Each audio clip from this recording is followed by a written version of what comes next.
guys! Nagla-live selling kami. Welcome!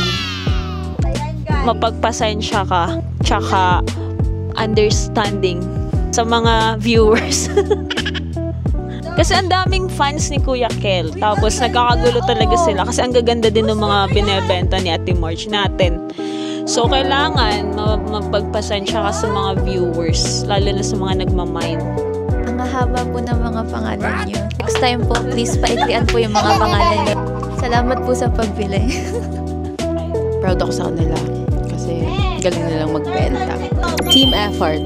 From our first live to ngayon, mas marami lang tayong gamit talaga ngayon. Kaya this is our day 2 ng live selling. Feeling ko magde-day 3 pa tayo. But let's see.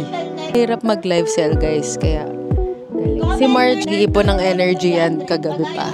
Kaya tingnan nyo. Kagabi nga, bitin na bitin daw siya. Kaya lang yung mga kasama niya pagod na. Ay, narinig ako. Proud of them. Kasi hardworking, lahat nag-work, lahat nagtutulungan.